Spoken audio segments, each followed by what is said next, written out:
All right, hello everybody. How's everybody doing?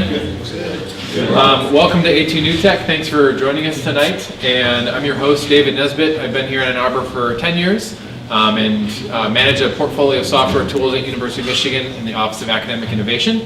And this meetup has been running since 2009, so this is our 10th anniversary year. And since then, we've had 100 plus meetups, 350 plus companies pitch. We have 7,100 members plus in the meetup group in climbing. And last year we had almost 60 pitches. So this is a regular thing. Every third Tuesday of the month we do this meetup. We get a lot of new people that come through, and every month new people that are experiencing this for the first time. So this is kind of like a friendly front door for entrepreneurship in southeastern Michigan. So a question as we get started, who's a first timer tonight? Raise your hand. Cool. So usually we have about half the group, somewhere around there, is new. So again, a lot of new faces that come through and experience this. Who's hiring for a position, or their company's hiring for something? A couple people. Who's looking for an opportunity, the next opportunity maybe? Awesome. That's more than we usually have. That's cool. So hopefully some of those people can connect tonight, or maybe it's more than usually identify themselves. But yeah, hopefully you can connect tonight, either tonight at the meetup, or maybe hear a pitch that's interesting, you want to talk to them more afterwards, or come to Pizza House afterwards, which is even a better time to really mingle and talk to more people. So this monthly gathering time, this every third Tuesday that we do, helps us do a couple different things. One, we get to learn about what's going on in the Ann Arbor community with tech, and so you'll see that tonight. You'll probably learn about one or two or three companies, maybe all of them that you're not familiar with. You also meet other people that are building and shaping tech here in Ann Arbor. And so if you look around you, to your left, your right, these are people that are building the next company or helping work and make it successful right now, or will be launching something in the future. And so these are people that you can learn from, that you can teach something.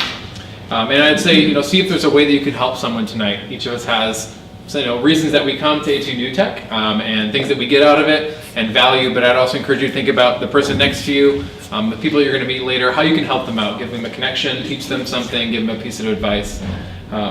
And afterwards, definitely join us at Pizza House to get some free pizza, courtesy of Ann Arbor Spark. They're our sponsor for the networking time. And so that's a good time just to have a little bit more casual time to talk to people who came out tonight. In the next month, if you want to stay connected with Ann Arbor New Tech folks or with just technology community in Ann Arbor, you can check out our Slack channel or our Slack team, which is at madeina2.com/Slack. That's where you can join that, and it will then link you to the actual Slack channel. If you don't know what Slack is, ask the person next to you. They probably will know and can tell you. In that Slack, we have a variety of different kind of information that gets shared, but a lot of people in the Ann Arbor tech community are in there. And there are things like general announcements or open jobs. People ask questions in there, post about events. So it's a great place to be, to kind of just get updates from the community and stay connected throughout the month. I also want to take a couple moments before we get into our pitches to say thank you to some people and organizations that make this event possible. I've been helping organize this since I think May of last year, but going back since 2009, there's a long string of people that have done a lot of work to make this event happen. And so I want to say thank you to them. First, A2 Geeks is a nonprofit dedicated to making southeastern Michigan and Ann Arbor a great place for geeks and creatives to live, work, and play. Roger Rayle is sitting here in the front row, does our video every month. R2 Vive is Roger's company, and he's usually, he does video work like this or other types, and so if you're interested in hiring him for video work, you can look up R2 Vive or talk to him tonight, and he should be at Pizza House afterwards as well. I want to also say thank you to co-organizers of this group over time, Doug Song, Zach Steinler, Scott Gosey, David Bloom, David Corcoran, Brian Kelly, Brooke Boyle, and others. And these are organizers that made this event happen, have curated presenters over the last 10 years. And another thank you to the Entrepreneurship Clinic at U of M Law School. Dana Thompson's the founding director of Michigan Law's Entrepreneurship Clinic, and they help us get this space each month, which is great because we obviously need a lot of room to fit this many people. We have this beautiful room. And so if you're a company in Michigan, then you can actually get help, especially a startup. You can get free IP, corporate, and various legal services from students at U of M Law. And so contact Laura Schiltz, who's the clinic administrator, to learn more if you're interested. And so I encourage you to take advantage of that, whether you're a startup or not a startup and more of a older company. And lastly, our last thank you to Ann Arbor Spark. I mentioned that they sponsor our pizza. They're committed to bringing together organizations and individuals to support the growth of companies and the creation of jobs. And so we appreciate them supporting our meetup as well through feeding hungry meetup attenders afterwards. So tonight our agenda is we're going to run until about 8 p.m. With this section before we head off to Pizza House. We have 5 companies that are each doing a 5-minute pitch, and we'll have a 5-minute Q&A portion for each one after their pitch. So you'll get to think up your questions while you're watching the pitch, write them down, and then in the Q&A portion you get to raise your hand, we'll call on you, and you can ask your question and they'll answer for the whole group. And then after that pitch and Q&A time, then we'll have a community announcements time. So anyone who's here, whether it's your first time or your 100th time here, you can make a community announcement. After our pitches, we'll call everybody up one at a time, and you can make a 1 to 2 minute pitch about an event or a collaborator you're looking for on a project, a job you're hiring for or looking for, whatever you might want to get up to the group, you can make that here. And so think up your community announcements, and then we'll call you up at the end to make that in front of the group. Okay, last things I want to say, make sure to silence your phones so that we don't have them going off during the pitches. And if you tweet or using Instagram during this, make sure to use the hashtag A2NewTech. So I think that's it in terms of announcements. So I'm going to call up Elena Potek, who's doing our first pitch tonight. So Elena, her company is Empowered Conversation, and while she's getting set up, I'll tell you a little bit about their company. They are a tool that educates the loved ones of survivors of sexual assault ahead of time on how to best respond in a disclosure conversation with their survivor. And an interesting fact about the Empowered Conversation team is that 3/4 of their team, is that 3 or 4? Mm-hmm. 3 or 4 people on their team are Michigan alum. And I'll have your timer going on right here.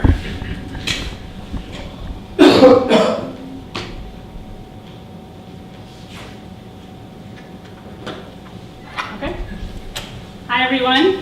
My name is Elena Potek, and I'm the co-founder and CEO of Empowered Conversation. This is our team, and I'm just going to dive right in with a question that I'd like to pose to all of you. So, by a raise of hands, have you ever had an experience in your life with a loved one, whether that be a partner, family member, friend, where you had a conversation with them and you walked away and said, yikes, or insert other expletive, that conversation really could have gone better? Anyone? Okay. Kind of what I thought. I've had a lot of them too. So in terms of thinking about why did that happen, obviously there's they are someone that you love. You didn't want that conversation to go badly.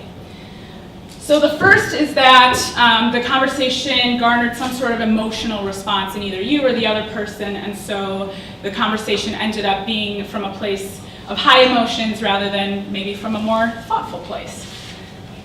And the second is that maybe you or the other person were just simply uninformed, that the conversation was about something where you didn't have the language or knew what questions to ask in order to be most helpful to them, and in that ended up having a problematic conversation. So how does this play into sexual assault? These are some quick statistics on sexual assault on university campuses. Unfortunately, this is a very pervasive issue across the US. And what we want to look at more specifically is what happens when a student survivor is ready to disclose.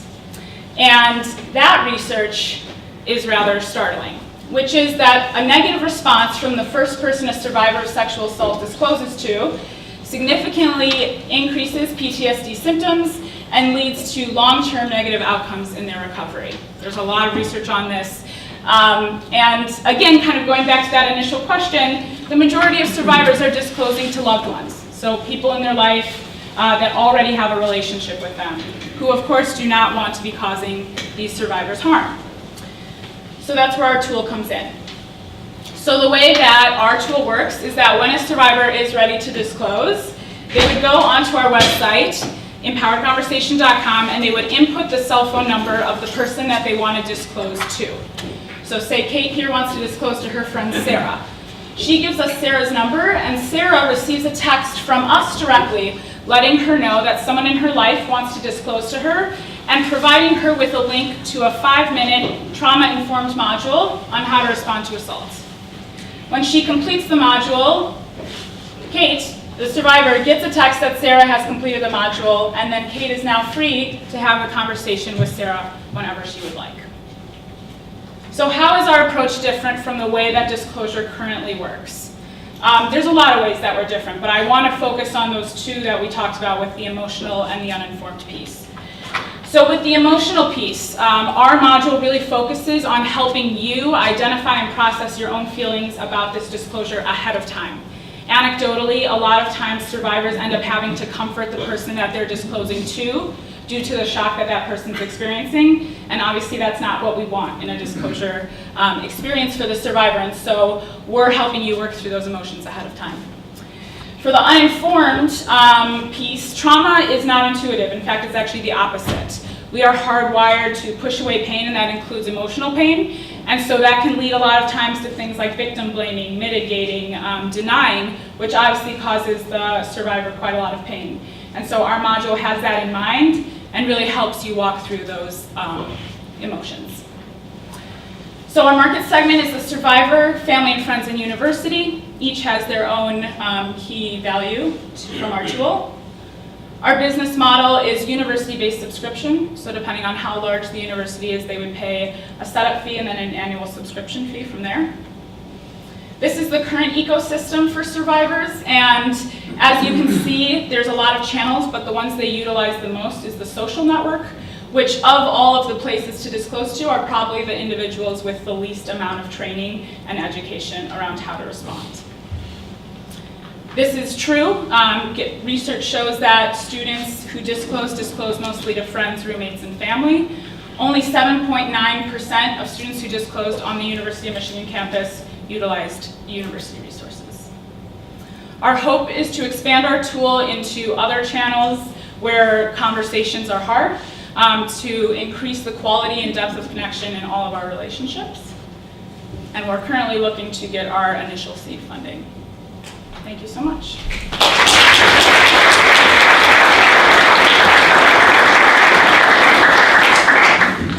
I'm just going to leave this up there while we have questions. Questions for Elena? How did you come up with the idea to start the company? I came up with the idea because I was in a training for sexual assault where I had heard that statistic. Initially, I had heard that it doubles the healing time for the survivor if there's a negative response. That's questionable. There's a lot of research out there, but that initial kind of shocking statistic made me think there has to be a way for well-meaning folks who are having conversations with their loved ones to feel more empowered coming into that experience. First, I want to say I think it's great what you're doing. Second, I guess my question is, probably a lot of people that end up disclosing to friends simply aren't aware of all the resources that are out there. So is that something you have a plan for? Like, this is yet another resource that they have to be aware of and think to use in order for it to be relevant. Yeah, absolutely. Yeah, that's definitely a consideration. Having the survivor utilize our tool is what would make it activated for the family member or friend. There's going to be, that's kind of where that setup fee comes from the university, is a large marketing push for students on campus so that they're aware of the tool and then utilize it. Yeah. So, what do you tell the people, the first person they approach, the survivor does? What assumptions do you make about that person? In the module? Right.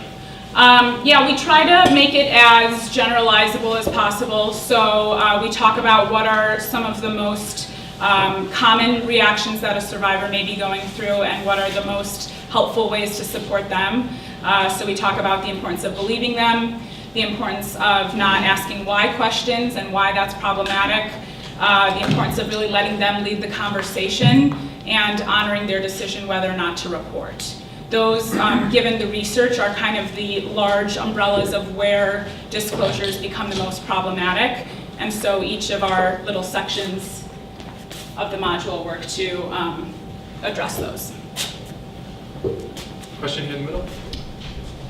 Yeah, since this is being overall purchased by the university, what sort of information or data will they have access to? Because if they're only getting 7.9% disclosures, that's a huge problem. Obviously, it's going on the campus, but they don't know about. They're not addressing that can't because they're not getting the information. So, Right.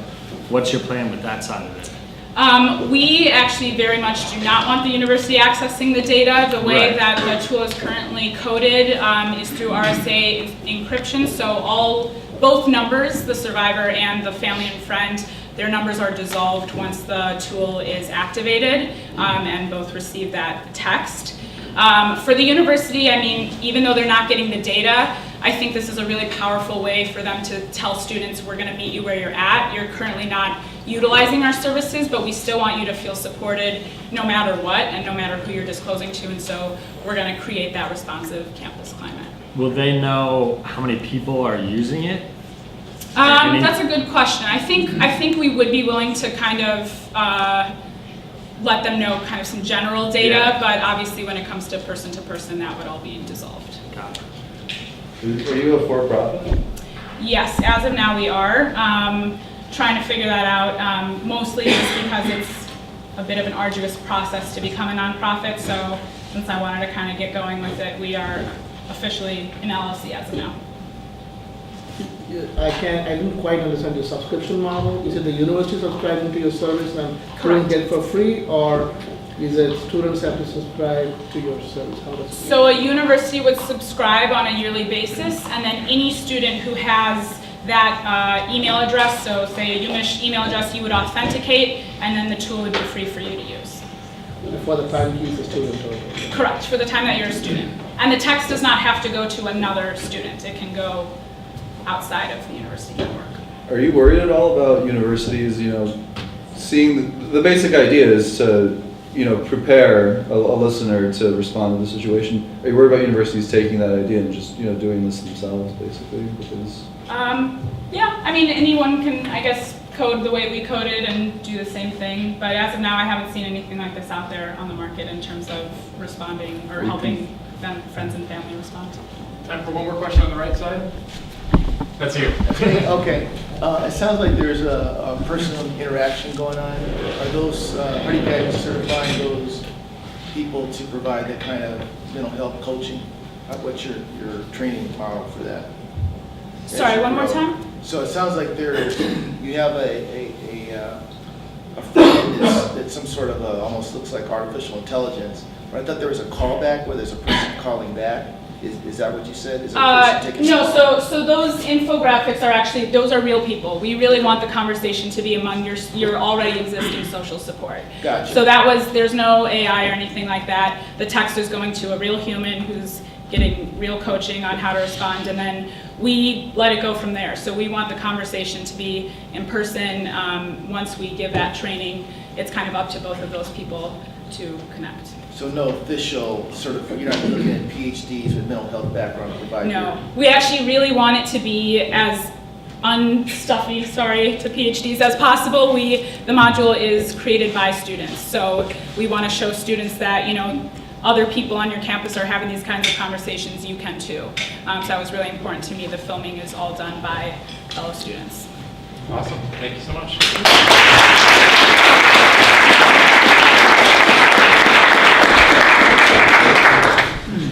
Our next pitch is Tony Wright pitching Clever, and their product IO Edge is a fully autonomous RGB LED nightlight designed into the shape of a switch or outlet cover that powers on contact with the switch or outlet terminals, and it has the unique ability to change designs. While he's getting set up, a fun fact about Tony is that he broke 4 vertebrae in his neck at 16 years old back in the summer of 2000, not the fun part yet.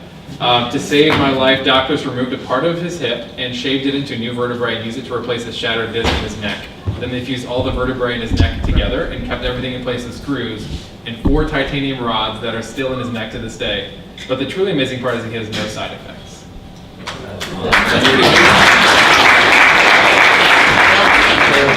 As you can tell, I love technology. My name is Tony Wright. I'm founder and CEO of Clever. So at Clever, we develop products to make homes clever. And a clever home is adaptable, comfortable, and beautiful. There's a few factors that a few factors that people use to make a decision on buying a product for their homes: cost, design options, ease of use, and time required to install. With smart home products, they're primarily designed for features and app control. So they're expensive, they come in limited design options. They typically require someone handy and or tech savvy for installation. And they can take considerable time to set up or install. So our first division of the company is Clever Electric. That's what we're using for developing these particular devices. And our approach to these problems is to develop products that are plug-and-play products, really simple to install, primarily autonomous, so that way it just works once you set it up, once you plug it in. Efficient design features for simplicity and lower cost. We really want to get the cost down for products that help improve the function and comfort in your home. Custom designs, so there's something for everyone. This is a big one. So I think with smart home products today, they try to stick to a few basic design options for simplicity in manufacturing, but where that becomes a problem is when you're trying to find products that match your home decor themes. So we really wanted to stick to a design method where you can have multiple design options. Currently there's 128 million households in the United States alone. 33% of the US, there's 33% US market penetration with smart home technology, expected to hit 54% by 2023. $27 billion in US revenue in the smart home market for this year, and 38% of the global market is in the US as of right now. So our target market was a little bit tricky to define because just based on the data we've collected so far, we do have a pretty broad range of people that are interested in our first product, UMich. So based on the problems we're trying to solve, we realized our target market is really not the late adopters, but the early majority to the late majority. Most of you know this graph, right? So right now, since we're at about 33%, we're just getting to the point where our target market is going to be starting to get into smart home technology. So this is kind of a motto of ours. The future we imagine will never exist unless we create it. So this can be true for anyone. If you're imagining what the future is going to look like, it doesn't mean everyone else is imagining that same future. So if you don't do something to try and make that happen, it might not ever happen. So the future we imagine will never exist unless we create it. We wanted to start with something visual so we can see what the future is going to look like. And that's when we created UMich. UMich is a clever nightlight. Fully autonomous RGB nightlight designed in the shape of a switch or cover. And it powers directly on contact with a switch or outlet with contacts on the back that power off the terminals. Comes in a variety of styles and designs. Removable UMich slides contain the artwork so you can easily customize or change the design whenever you like. And you can change the LED color, the brightness, and even the design, as I just said, to match any decor theme or preference. We're launching on Kickstarter actually next Friday. So it's very exciting. A lot of stuff went into getting prepared for that. Thank you. So yeah, we're going to see what happens. This is our outlet version, and right there you can kind of see the contacts on the back. I apologize, I did mean to bring some samples for you guys, but I completely forgot. So, next time. So this is our competition and kind of where we line up on this graph. And this is perfect for how we wanted to set up the company. We wanted to be cost effective, but also have a premium design customized for different people. So that way, anyone who doesn't already have smart home technology in their homes might be encouraged to purchase one of our products as kind of a soft step in that direction. So right now we've got products like this that are the low cost. Yeah, they work with a light sensor and they come on at night. They're very simple. Literally all three of these guys have the same exact design. Two of them copied the first one to market. These guys right here, they have very nice products. They're packed full of features and apps and everything else, but they're very expensive, and they don't solve the problems they're attacking in a very good way because they focus more on the app and the sensors than they did on the problem itself. So with Clever, with Clever, and especially on our first product, A2NewTech, we really focus on how to solve the problem in the best way possible while keeping costs down. Our competitive advantages for this particular product: no clutter on the outlet or nightstand. Optimal location is on the switch plate. So on the switch plate, you get a nice soft glow in your entire space around the switch plate, and in most rooms, it'll cover the whole room. Custom designs are available. Interchangeable design slides, that doesn't exist with any other product in this category. You can change the color or brightness. None of the lower cost items include that option, only the $100 ones. And we have it available for single, double, and triple gang switch plates. So our go-to-market strategy is we're starting on Kickstarter and Indiegogo. We're going to continue crowdfunding on our website as we're releasing everything from manufacturing and getting production set up. That's about all that we got, so okay. All right, so then we'll launch our full e-commerce website and start to get into retail. Here's the team. As I said, I'm the founder and CEO. I have lived in the future my entire life. Like, never in the moment, always in the future. So naturally, it's very exciting to build a company such as this. Adam's Director of Engineering. He's got a master's degree in electrical engineering and just loves tinkering with anything. Aaron Johnson, Director of Operations, and Jessica Wright, Logistics. And that's it.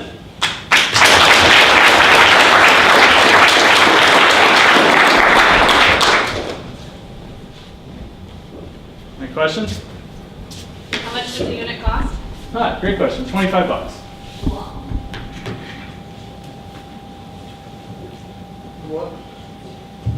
What are the IoT features you're talking about in the future? On this version, there are no IoT features. So it's fully autonomous. I mean, you can change the color, you can change the brightness, you can change the design, but you don't have to. You can plug it in and it just works. It's got a light sensor that automatically turns on and off. We are developing the next version that's going to be iOS Pro, and it's full IoT, and that'll probably launch early next year. Yes? If I want a custom design for that nightlight, how would that happen? Or how much would it cost? Right now, we're targeting right around a $50 price point for customization. There are some people that have reached out that already have vector files ready to go, so we'll probably have an option for them that's a little more cost effective, like $25. But basically, that will cover as many covers as you want. And we're going to set up a partner program with artists or anybody that has a great design. Let's say you get one customized and we really like it. We'll put it on our website and you can get a royalty off that design.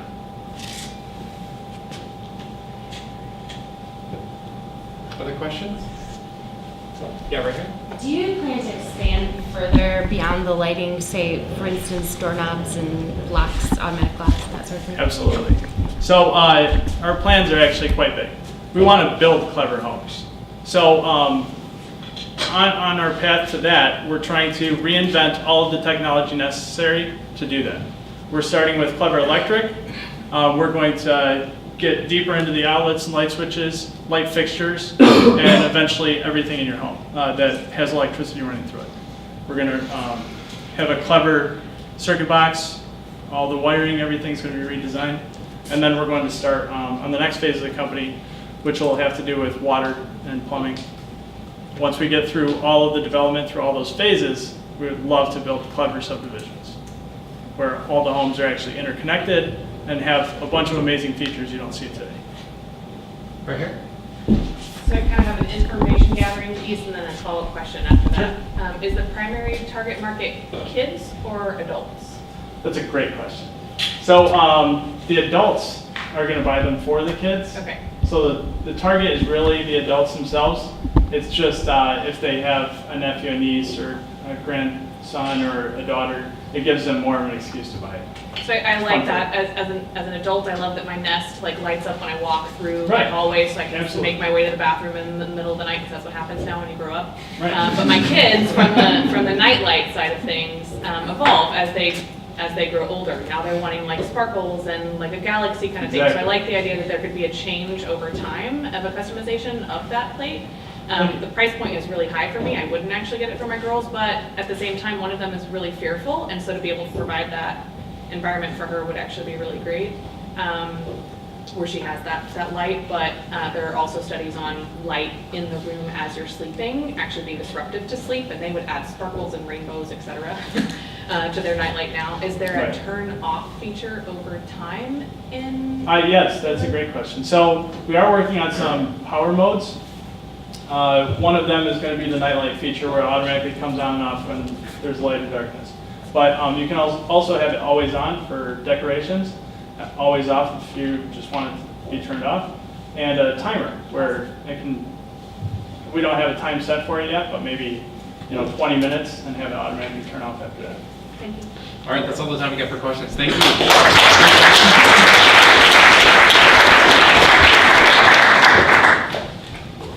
And our next pitch is Project Fred, and Heather Martels is presenting. Project Fred is a revolutionary new way of buying, investing in, and managing commercial real estate on the blockchain.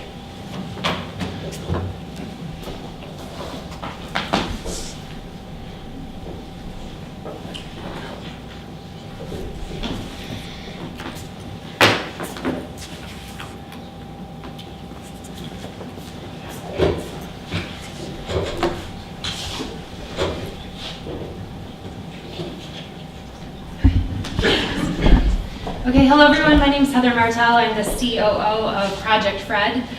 We are a fractional real estate company, decentralized. So we're going beyond digitizing, we're revolutionizing by recreating the entire way a commercial real estate transaction is transacted. So we are revolutionizing the way that we are transacting, owning, and managing commercial real estate using fractional ownership on the blockchain, smart contracts, and hybrid targeted marketing. Fred connects investors securely, rapidly, and complete transactions with instant funding. I just want to ask a quick question. How many of you in this room are in real estate or involved in real estate? Okay. How many of you are familiar with blockchain technology?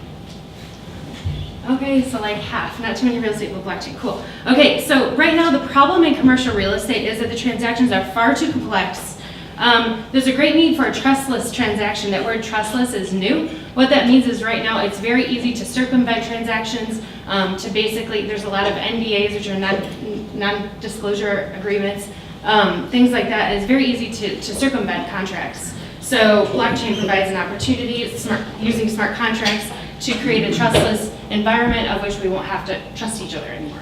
So identity and fund verification, that's an issue that we see constantly in commercial real estate. Property values are not maximized. There's a need for increased liquidity. Commercial real estate, wire fraud is a major problem, and the obsolete title processing systems are. So Project Fred, what we are bringing to the table, we are going to ease transactions by creating and providing smart contracts. In these smart contracts, data will be collected.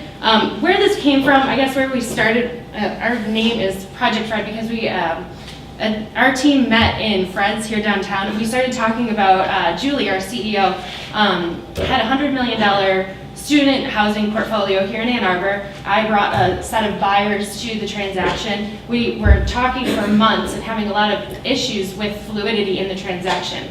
So as we were just sitting at Fred's talking about these issues, I had gone to a blockchain conference in Los Angeles a few months prior, and I was telling her about all the solutions that I saw that could be possible. So what we did was we started brainstorming, coming up with solutions for the problems that we had. So we had 16 total offers in the portfolio between the range of, so the actual valuation is around 88 million. We had anywhere from 50 million to 127 million dollar offers. All of the offers north of 100 million fell through via funding verification, and the owner of the portfolio decided not to sell because he wanted to reach that $100 million point.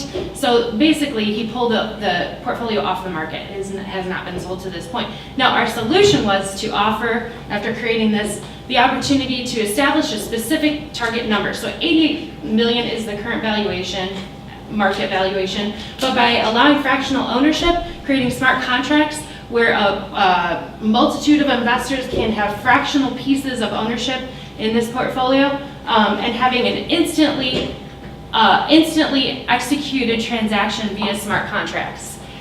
So with this, the owner, the seller A, cannot necessarily pull the portfolio off of the market. If the owner sets the point at $100 million and you have 16 owners who collaboratively put in offers of various fractional amounts, as soon as that total reaches $100 million via smart contract, it is automatically executed, funds are automatically transferred, and the transaction is complete.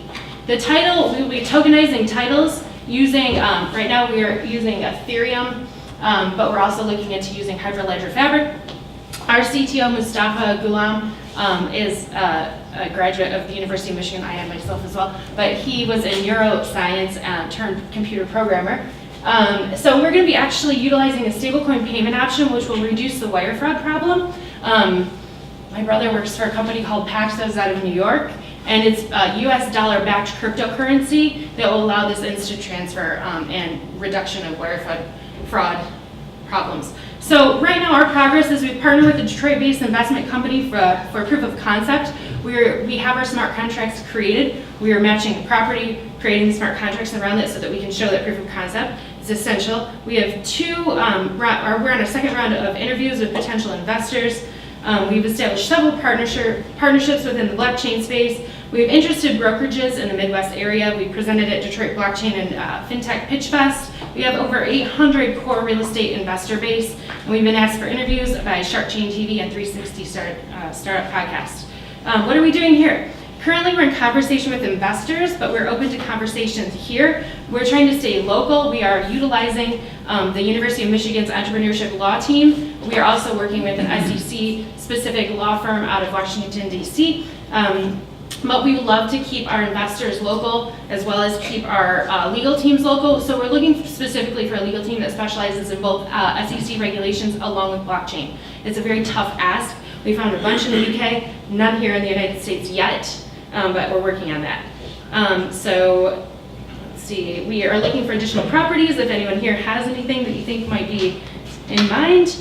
Julie Guess is our CEO, like I said. She owns a high-level marketing firm out of New York, but is based here in Ann Arbor. Mustafa is, like I said, neurosurgeon turned computer programmer, and that's it.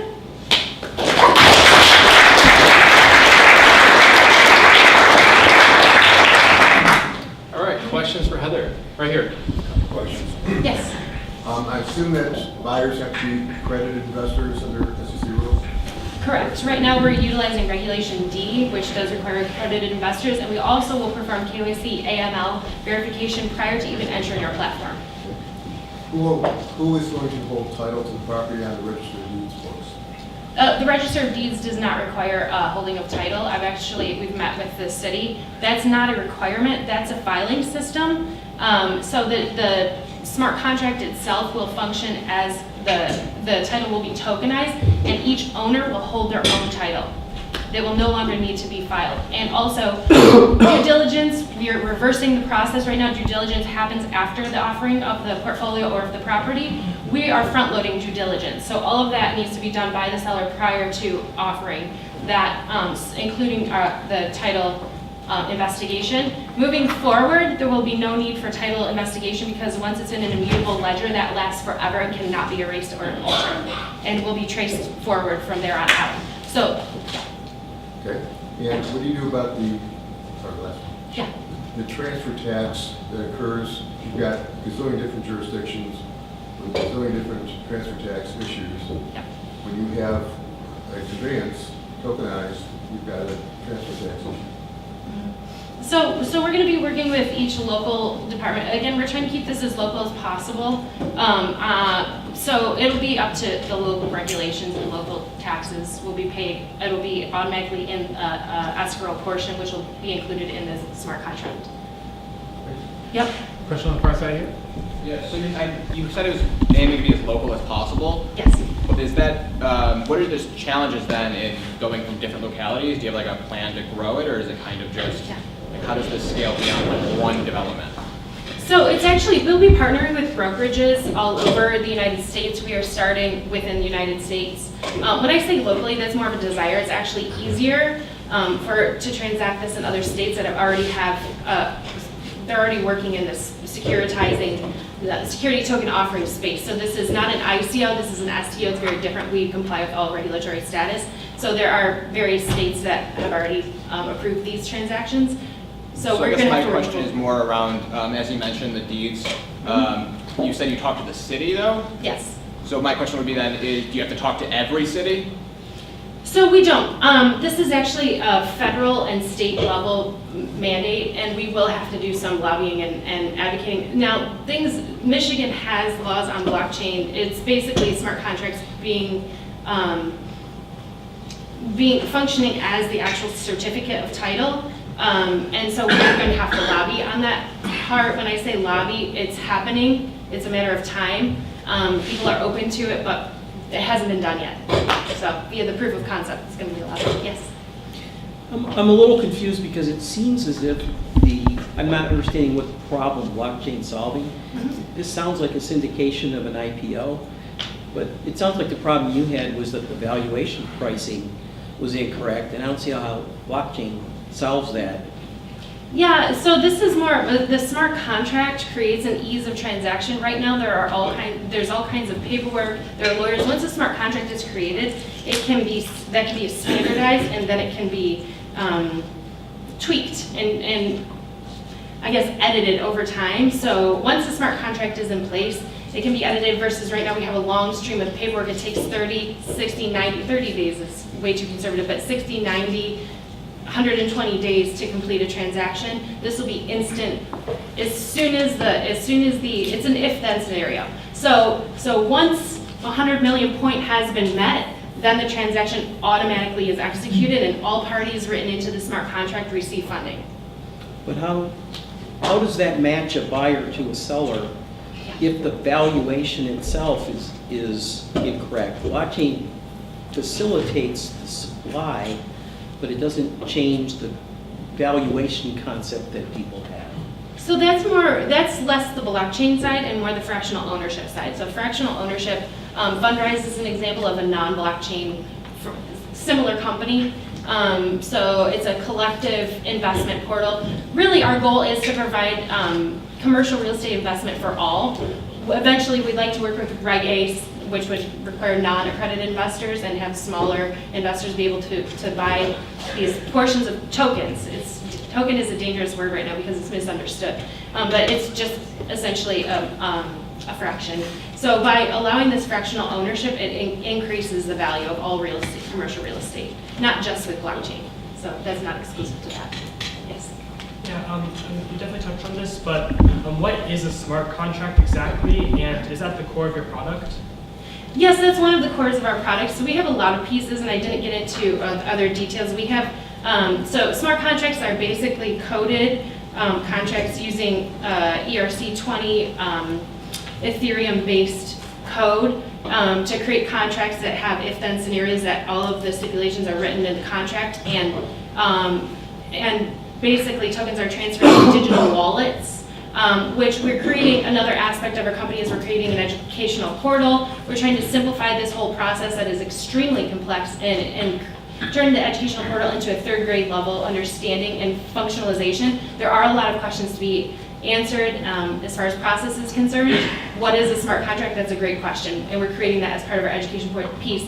Another great aspect is what we call a block owner association. That's basically a voting mechanism for, it's a voting portal. So blockchain allows immutable instant voting, and you can basically put anything. You can say, what color do you want the screen to be, white or blue, and each one of you could vote, and it would be a decentralized voting system that would not be hacked, that data would not be able to be collected by anyone. And so it would basically determine the outcome of the investment and the property management and all the decisions that are made if you so choose to be a part of that block owner association. That's all the time we got. Thank you, Heather.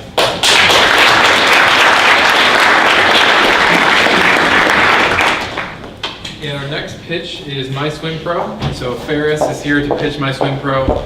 My Swim Pro is the top training application used by swimmers all over the world. And My Swim Pro was named the 2016 App of the Year for the Apple Watch. Fun fact about Ferris is that he's crossing the Bosphorus Channel this summer, and that's a swim from Asia to Europe in Istanbul. Does it start in Istanbul or finish in Istanbul? It's all Istanbul. It's split. Okay.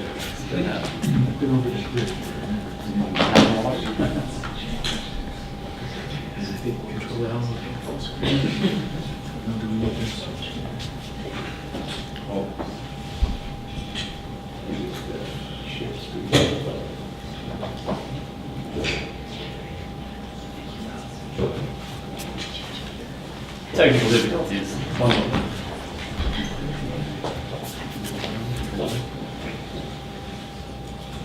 No, we're not showing up there. There we go. Should be in just a second. Oh, nice. Okay.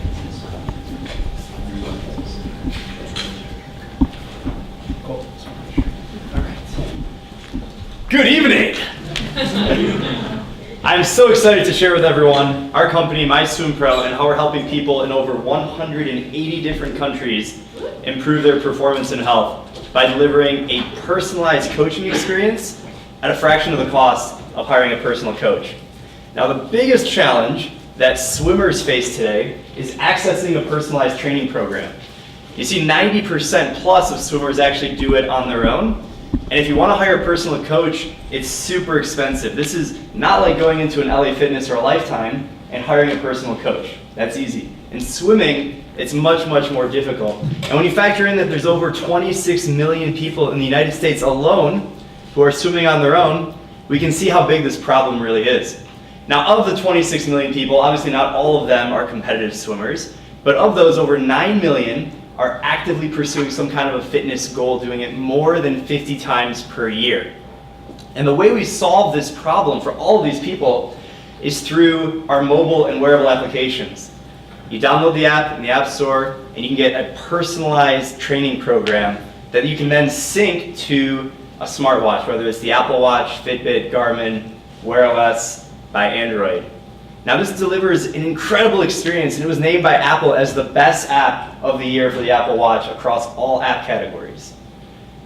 We also deliver this incredible experience through triathlon, which we're getting into in 2019. We launched a triathlon tracking application, and in just a few weeks, we're launching a triathlon training app that serves the same value proposition that we do in swimming. Now, the value prop is getting this personalized workout. So whether your goal is to lose weight or cross the finish line of your very first triathlon, having that personalized coach right there on your wrist is absolutely amazing. And that's the value that we deliver. Quick shout out to all of the athletes that we've helped in this community of ours globally. I mentioned earlier it's 180 different countries, and it's amazing the stories that these people are sharing inside of our application and on social media. Now, this is how we've been able to grow the platform since we launched. We started monetizing in 2016, and we've averaged about 12% per month in paying subscribers. And this is hopefully not going to slow down and only accelerate as we continue to build out our features, our partnerships, and our paid acquisition strategy. Now, most of our subscribers actually come organically and through word of mouth. We have a number of partnerships that I mentioned, including Strava, the Global Swim Series. We're the official training app for the country of Canada Masters. And we were also featured in Apple CEO Tim Cook's keynote address when they launched the Apple Watch, which was pretty cool. And we continue to build on those relationships that are helping us scale. Now, the success stories are what make that makes this everything. So I have a few team members here. One of them I want to give a shout out to. That's Michael Alon in the top corner, lost 100 pounds. Give a shout out, give a round of applause. While Mike's story is absolutely incredible, right? I mean, how many people do you know have done something like that, but he's just one of many in our community, and to see that kind of impact is absolutely incredible. Now, I mentioned paid acquisition and a number of different channels and how we're growing. We acquire most of our audience organically, word of mouth. We have an outstanding product and people are sharing it within their community. We have paid channels, whether it's Facebook, Instagram, advertising. Just last week we passed 100,000 followers on our Instagram account, and as we build our content marketing machine that's obviously working in swimming, as we expand into triathlon, we'll look to do the same thing there as well. And I mentioned our team, so we actually have 3 other team members here. So we have Mike, Adam, and Paige in the house, and we finished last year with only 4 full-time team members. So we're extremely capital efficient, we're profitable, we're still profitable, and as we look to build out the team, and we're hiring, so check out positions, keep in contact with us. And as we build out the team, the goal is still to remain capital efficient, and we essentially have bootstrapped this business, which I think is actually pretty unique given our traction to date. We've taken on a little bit of outside funding. In 2017, we did an equity crowdfunding campaign where we raised $130,000 from 137 investors. And the reason why I'm presenting to all of you today is because we're actually running a second campaign that is actually live right now on wefunder.com. So if you go to wefunder.com/myswimpro, you can join one of over 200 investors who have already contributed to this company, and some of them are actually sitting in this room, and it's really amazing to be able to open up our community, open up our company to the community, and to have investors from all over the world. We have, in this campaign, over 100 investors from 20 different countries, and you can come in for as little as $500. And with that, I'd love to open it to Q&A. Thank you for your time.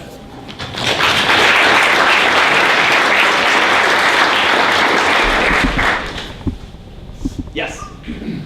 So my question is, how do you ensure that people are kind of following the protocol of the training programs and coaching and such, especially given that in other wearable platforms like Fitbit and all that, there's very low engagement on the terms that the company wants.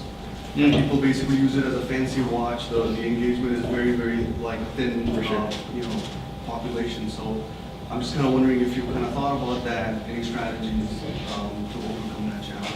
Yeah, that's a great question. So, there's people have all these smartwatches that are kind of lying around that they may have bought like a Fitbit a few years ago, and it's kind of useless now potentially. So for us, we don't really focus on the hardware. We focus on how can we help the swimmer with whatever hardware that they happen to have. So let's say it's the Apple Watch, let's say it's the Fitbit. We focus on delivering an outstanding coaching experience, and we want to be device agnostic. So we'll let Apple spend who knows how much building the Apple Watch, and then we'll build the software that can leverage that technology. And I think that's one of the main reasons why we're App of the Year, because it's like a truly good use case of actually having a wearable technology, to have it at the pool, because you're not going to take your smartwatch or your smartphone into the water. You might not have it on the side of the pool. So to have like the coach on your wrist is a really good value prop. But even, a lot of people don't have a smartwatch who are using our application, because the value prop is coaching, and you can do that through any medium. So, when I launched the company, the Apple Watch didn't exist. So it was all about delivering this coaching through a mobile device, and now we look at technology as a way to help people in ways that they couldn't do it before. So now it's mobile and wearable first, whereas before it was, we're a mobile first company, we're a wearable first company, is the way we think about it now.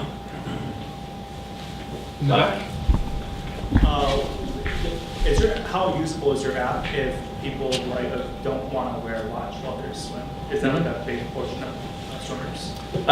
No, so actually a lot of people, majority of people who are using our app, free or paid, don't have a smartwatch. So you can download the application, get set up on a training program, and as silly as it sounds, a lot of people actually will export the workout to a PDF, and they'll print it out and throw it on a kickboard and put it on the side of the pool. So we're at the University of Michigan, if you go to their varsity team, you're going to see sheets of paper all over the pool deck, and that's the workouts for all the swimmers. So it sounds archaic, but that's actually how a lot of people are doing it right now, and I think the smartwatch is just kind of the next step of where that's going to go. Right. Then what is the added value of having a smartwatch? Because I downloaded the app because I would want to swim at 3 and never advanced beyond that. So all right, I'm curious to know what should I buy a smartwatch? Yeah, so that's a great question. If you want to not print the PDF, if you want to have the workout on your wrist and have real-time analytics. So one thing that's really cool, just for example, if you go do your workout, okay, I want to go 200 meters freestyle. That's great. So do the 200 meters freestyle.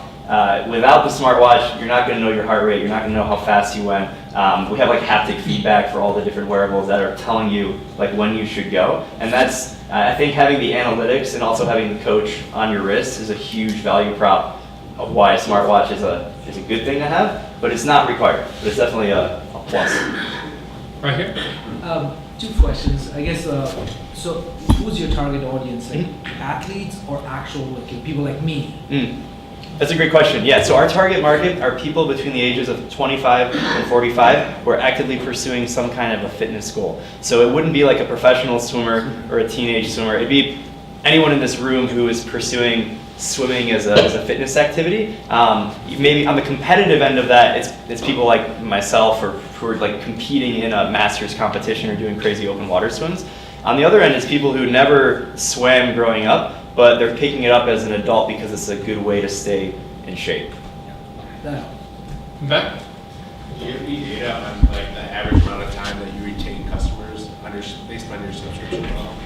Yeah, that's a great question. So for our business, subscription, software as a service, like retention is everything. And so I have like our fancy paid subscriber growth. So obviously we're acquiring more subscribers than we're losing. From a churn perspective, we have about 80% retention on a monthly basis, but we have a monthly and yearly offering, and about 70% of our subscribers are actually paying for a year rather than a month. So the unit economics are way better for us in terms of like lifetime value. So right now we're looking at a $200 territory lifetime value. I would say our churn is much higher than I'd like it to be, but that's one of the things we're working on, improving the product, so that way this graph can keep looking like that as we start to add zeros to it.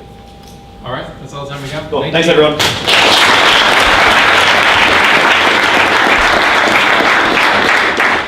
Our last pitch of the night is Mike Young pitching Avigia Systems Incorporated.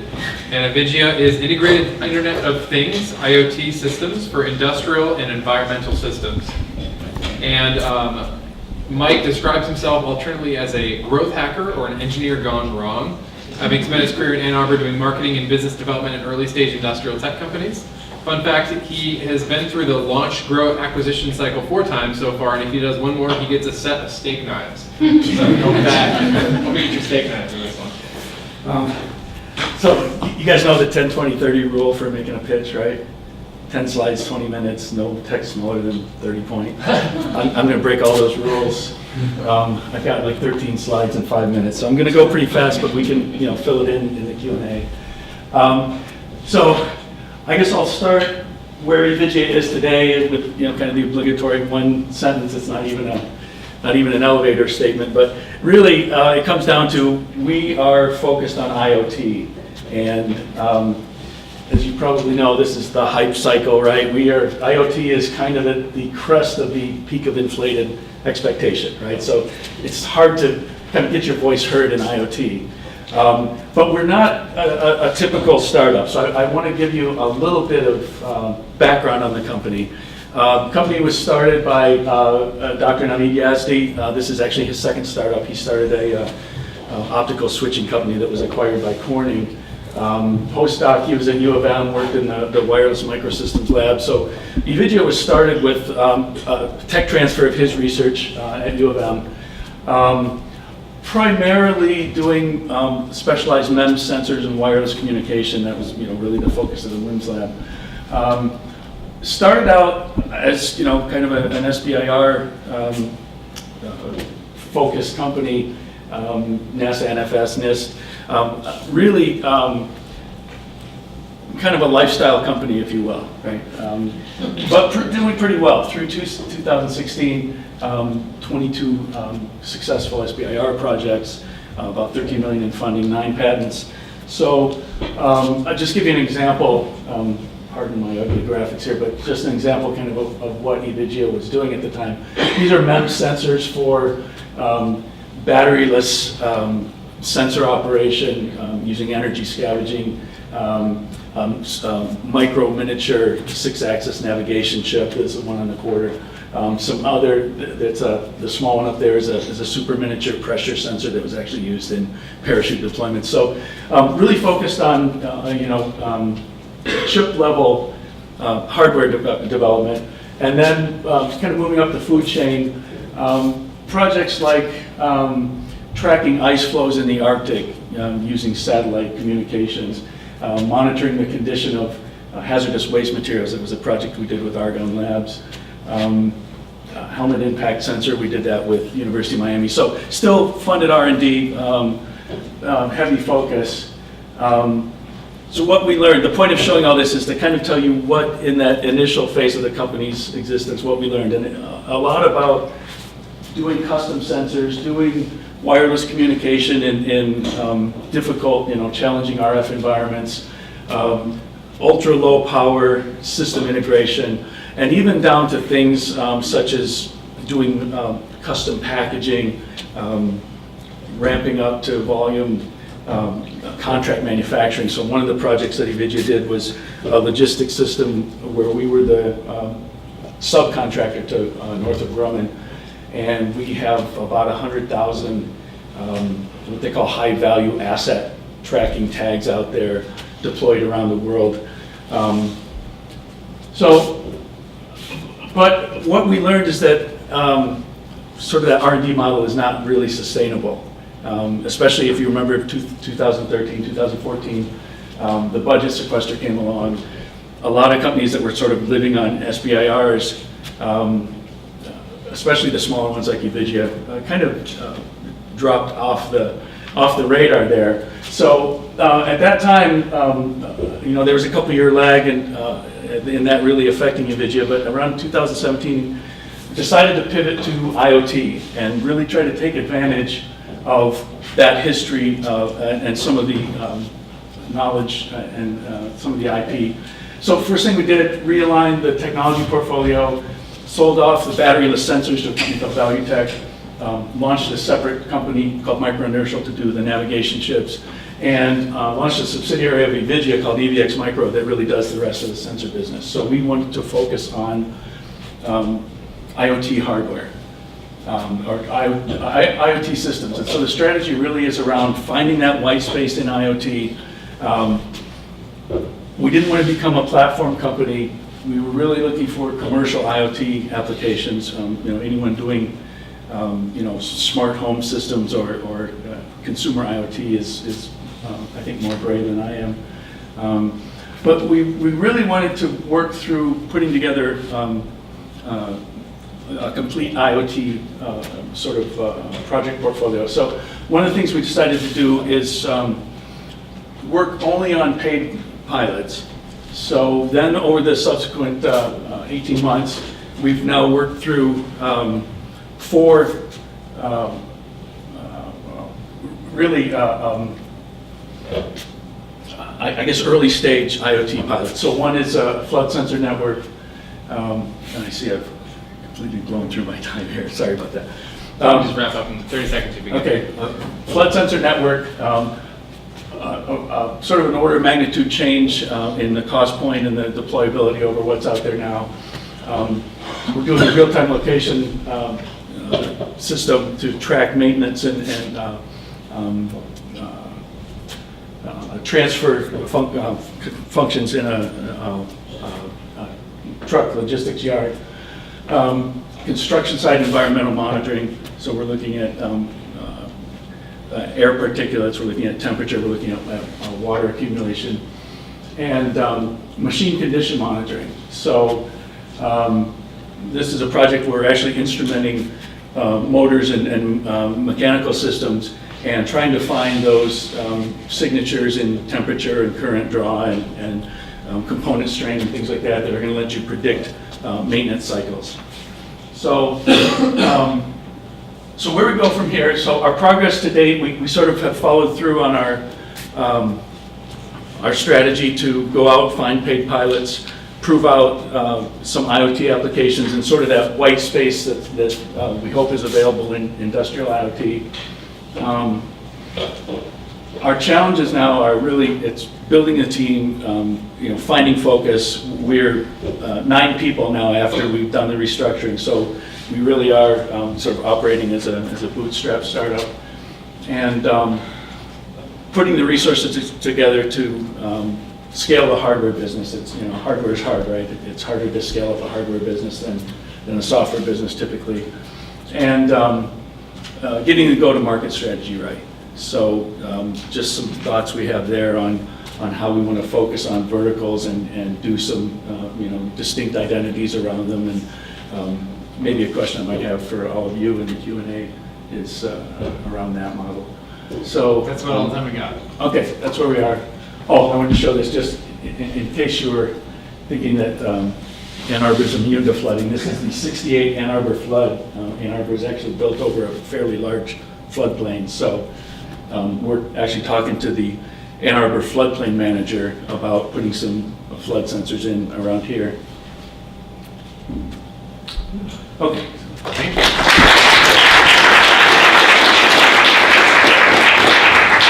All right, questions for Mike? Right here. So, are you guys a full turnkey service provider? Do you install the floodplain sensors, or do you just develop them and let them install them? Yeah, so now since we're in pilot in 4 states. We've got about 150 sensors out there, and we're doing that all ourselves. We're working with a company called A2NewTech, which is a $18 billion construction management company through their Smart Cities initiative. So they actually got us into the pilot, so we kind of partnered with them. But right now, we're managing the pilots and the installations ourselves. When it's commercialized, the intent is that, one of the advantages of these sensors over what's out there now, current sensors are hardwired into electrical. They use proprietary radio networks. They're $20,000 to $25,000 per sensors. These are the USGS flood sensors.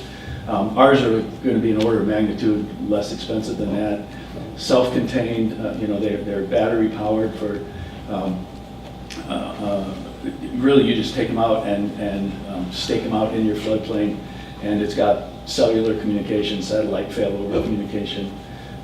So the intent is to have these out available in rapidly deployable and in much larger numbers than the sensors that are out there now. So local municipalities or environmental consultancies are able to go out and set up these floodplain networks.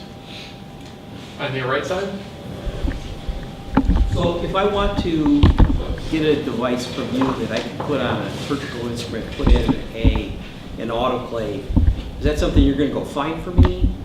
Or are you going to design that hardware, that chip? Depends. 10 years ago, the only option really was to kind of make your own, right? NVIDIA was doing their own, their own cellular radios and things like that, right? Doing all the board level integration. Today, a lot of the technology you need is available in subsystem, right? But if it's a specialized sensing application, given NVIDIA's background, it's just as likely that we'd be able to develop the sensor technology ourselves. Right? So, for example, on the flood sensors, we actually have a patent pending on it's a water column pressure-based water level sensor that we designed as part of that project. Question over here in the back. Yeah, so glad you mentioned the USGS flood sensors, because my understanding is for high asset tracking, everything's already built into the system. So a commercial airplane has more than just a black box to track it, right? And so between high asset built-in sensors and then the insurance for the recovery of loss or damage to product, my understanding is there's not much of a gain in adding a plug and play, because plug and play is easily tamperable and easily manipulated. So if you're pitching to somebody, how do you explain that argument or overcome the argument that if I own high value assets, my insurance company or the government's going to replace it, and I'd rather have a built-in system that's more reliable and built in, that's not tamperable by humans, or it's not insufficiently not robust to cover the operational field that the high asset value is in? Yeah, no, that's, so for asset tracking, we haven't officially done a pilot there. We've actually done some projects through Northrop Grumman, but that was through, it was a military logistics, it was called the RFID2 was the program that was under. And, you know, in that case, attaching sensors that included location tracking, but also condition monitoring on the devices. So we were tracking shock, we were tracking temperature, humidity. So it was a specialized multi-sensor that included, in this case, it wasn't GPS based. It was because of the way the military logistics deployments were, it was all based on RFID gateways. You know, this was previous version technology, right? And, although you know, there's billions of dollars of RFID infrastructure out there, and it's still viable, but that's not an area that we're focused on now. But so that was a case where, you know, the functionality that was in the tags, the fact that it was, you know, government acquisition logistics program that really sort of mandated that these asset tracking tags were utilized. But so bring that to today, right? If you're looking at you know, sort of add-on asset trackers, you can buy, you know, off-the-shelf sort of the, you know, version of LoJack that you plug into the OBD port in your car, and it's going to do tracking like that, right? So it's really not an area we've actively pursued today, partly because we don't see a, you know, sort of white space opportunity there for what we do. All right, does that answer your question? Yeah, so your definition of high value asset is capped at a number. So if I was an investor and found a product that was $100,000 per unit, would I want your product, or does my product have to be like $50,000, $10,000 in order for me to want to track this? Well, you know, it depends. There are, we're not doing this, but there are companies that are doing, you know, sort of blind trackers in shipments just to be able to counteract hijacking in, you know, consumer goods, right? So that's not necessarily a super high value asset, but in that case, it makes sense for them to you know, put a location tracker in it. Because I guess the business model has to counter the insurance claim. Like, why would I want to pay to invest it or deploy it when I know my insurance is going to cover it? Think about the ship containers that are dumped at sea. Right. A lot of them are, right? Right. Yeah. Now that is sort of in its first incarnation. That actually is a project you worked on, was tamper-proof shipping locks, and there's some patents around that as well. But it's, that's not an area that we're active in today. So projecting. All right, thanks, Mike.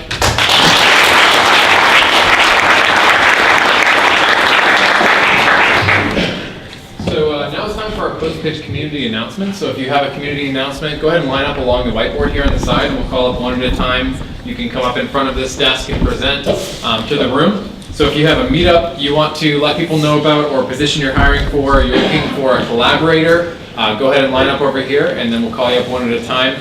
After you give your announcement, you can also write your information up on this whiteboard here. So if you have to leave an email, the name of your company, your name, feel free to do that so people can get in touch with you if they don't talk with you afterwards. So Brooke, do you want to make the first one? Just come on up. Hi, everybody. It's been a long time since I've been in this room. Some of you may recognize me as Brian Kelly was kind of transitioning to being co-founder of Census. I got to see David do his first facilitation of NewTech. I got to do one last year as the first woman to facilitate NewTech. And that was pretty crazy for me because I'm actually not in tech yet, I'm in tech. Most of my colleagues were in tech and I was a non-coder. I am also the founder of a company called Engage. We're a small company in Ann Arbor, so you might recognize me as that. We focus on helping individuals who are new to the area or who are in Ann Arbor find meaningful connections as they navigate what professional and community-based opportunity looks like in Ann Arbor. So if you are new to the area, how many of you are actually new? Because I know UMich has a really great footprint in being something that is a really great place to go and see what's happening and what's being built in Ann Arbor. I saw one hand. I know that's not Couple the hands. only, couple hands, great.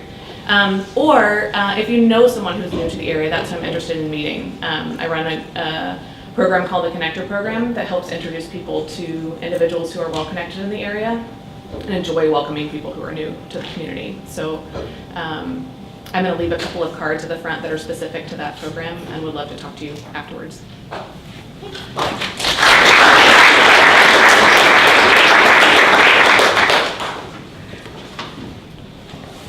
Hey everyone, my name is Scott Gosey and I got a couple of quick announcements, so I'm going to go fast. First one, if you like the startups that you saw here today and decide that you maybe want to build your own, but you don't know how to program, well, what are you going to do? Well, luckily there's a meetup group for that. Michelle and I organized a group called Ann Arbor Coffee House Coders, and it's going to meet next Wednesday and then every other Wednesday after that until some point. So if you're interested in learning how to code, join us next week. We'll be at Espresso Royale. You can find us on Meetup, and I'll put it in the comments. Secondly, if you're interested in startup space, maybe you already know how to program and you started to build your own startup yourself, but you need office space. Well, the Tech Brewery is the place for you. It's a co-working space built around startups that has raised and sold for billions of dollars, most of which due to dual security. But the end of the month, Beer 30 actually happens this Friday. It's not the end of the month, but who cares? We're going to have beer anyways. So come join us. It'll be on Meetup too as well. I'll put all these in the comments. And come by and have some beer and check out the space. Thanks.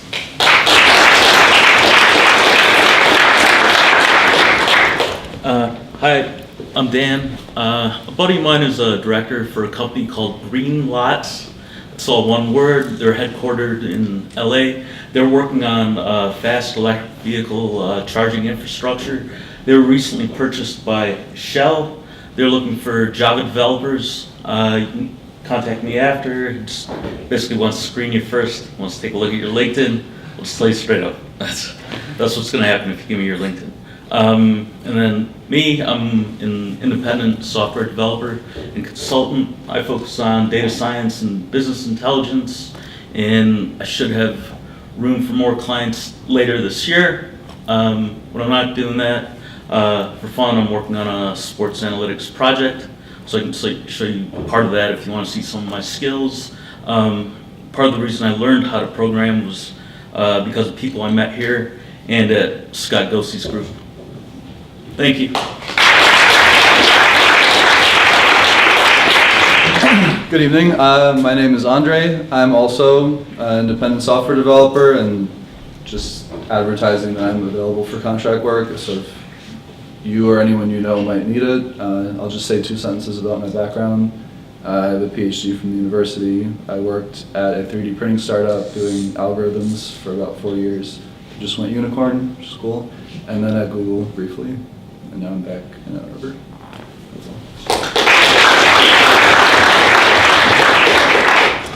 Good evening, everybody. My name is Ryan. I currently work in strategy and business development for a large corporation here in the area. However, on the side, I've actually been building a music tech startup. I've been able to progress the company pretty far so far. I've gone through a pre-accelerator, I've done a few pilots, but to really get to that next level, I'm looking for a co-founder to come and join my team, someone with some technical capabilities. And what we're trying to address, the real problem is that it's really difficult for musicians to get discovered, and there's no real incentive out there for users to try to discover them. So you have passive listeners that don't feel the need to be proactive in discovering new artists, and you have artists that are suffering because of this. If that sounds like something that might be interested in tackling, please come see me afterwards. I'd love to chat with you. Even if you're not technical and are just passionate about music, please come see me after. Again, my name's Ryan, and I'll put my email up on the board.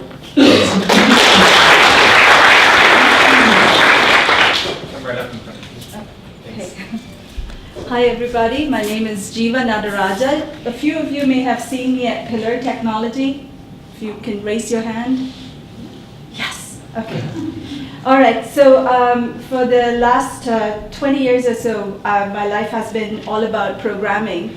And when I joined Pillar about 5 years ago, I learned the real way to code, which is test-driven development. And if last August, Accenture bought Pillar. And what, well, let me talk about 2 years ago, I stopped coding and decided that I wanted to kind of change the culture of programming by expanding our portfolio. So bringing clients from all over Michigan, getting them close to how you can build good software. Well, once Accenture bought Pillar, it just became less accessible to a lot of people in our community because our prices went up, right? So I decided to start my own company, and I'm really shit scared of this whole thing. So I'm going to be providing a network of consultants whose focus will be quality software and design. So it's not just going to be software, but it's going to be user experience as well. The cost is going to be relatively cheaper than going to a larger company. And that's about it. It's going to be called Surrendered. So wish me luck.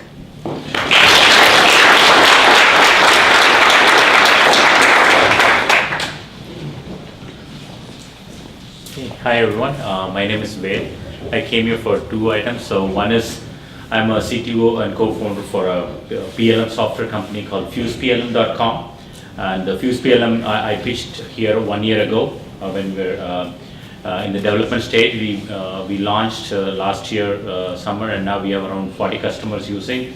We are still bootstrapped by me and my partner. We are looking for some investment and maybe some customers. If you know anyone who is doing hardware manufacturing or any friends who is working in a hardware manufacturing, small startups or small mid-sized companies, please ask them to visit FusePLM.com.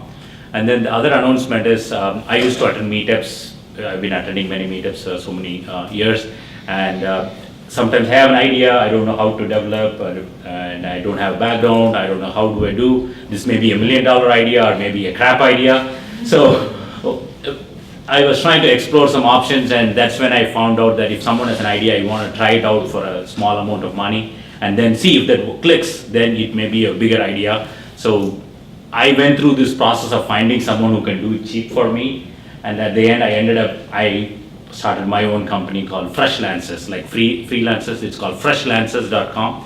The idea is if you have an idea, we are right now focusing on mobile app developments. If you have a mobile app idea, we can do it within 5K to 10K. So you see if your idea is good or not, and then you may be going to a big development, we can support all that.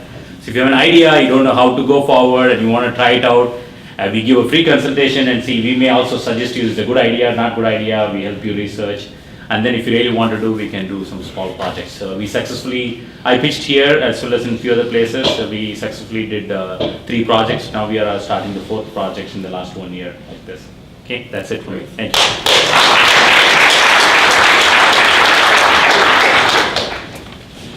Hi, my name is Claire. I work for Trace. We are a company that our mission is to make video frictionless in youth sports. Our current product is for a youth soccer product. I wanted to let you know that we are currently hiring. We're looking for someone to join our math team. This person will have a strong technical background with some coding skills and an interest in solving a wide variety of problems that change on an ongoing basis, so a huge amount of variety.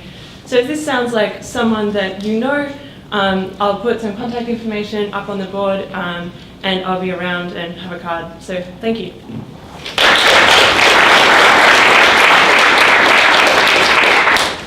Hi, I'm Matt, and this is Hein. We have a brand strategy agency that works with small business and startups that's here in Ann Arbor called Huck Finch. We're doing a free value prop workshop over at Spark East in Ypsilanti on the 27th from 9 to 11.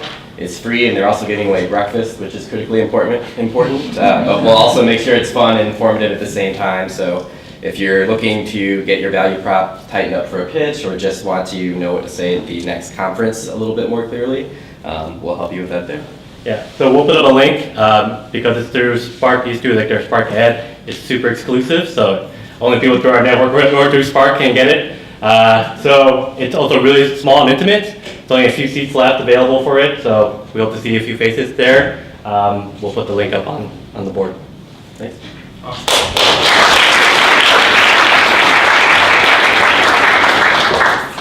Alrighty, thanks everybody for the announcements.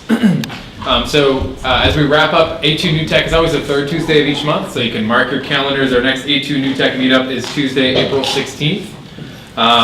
And we do right now have spaces open for pitches in April and May. So if you want to pitch or you know someone who you think should be up here pitching their company, then email us at organizers@a2newtech.org with your pitch idea or with your interests. And the criteria we generally use is that ideally you've done some customer validation, at least spoken with some prospective customers, even if you don't have buyers. Hopefully you've built a prototype so people can see a little bit of what you have in mind. So if that fits you, or if you're not sure, please just reach out. We'd love to hear your thoughts and talk to you a little bit about whether that'd be a good fit. In the next month, like I said, you can find us on the Slack channel at madeina2.com/Slack is where you can join that. And you can also check out madeina2.com, which is kind of a directory of Ann Arbor tech companies, so you might learn about some companies you don't know about on that platform. So email us with your pitch idea, and then show of hands, who's planning to join us for pizza over at Pizza House? Awesome, great, should have a pretty full room. So we'll see you over there. Thanks for coming this month, and we'll see you next month.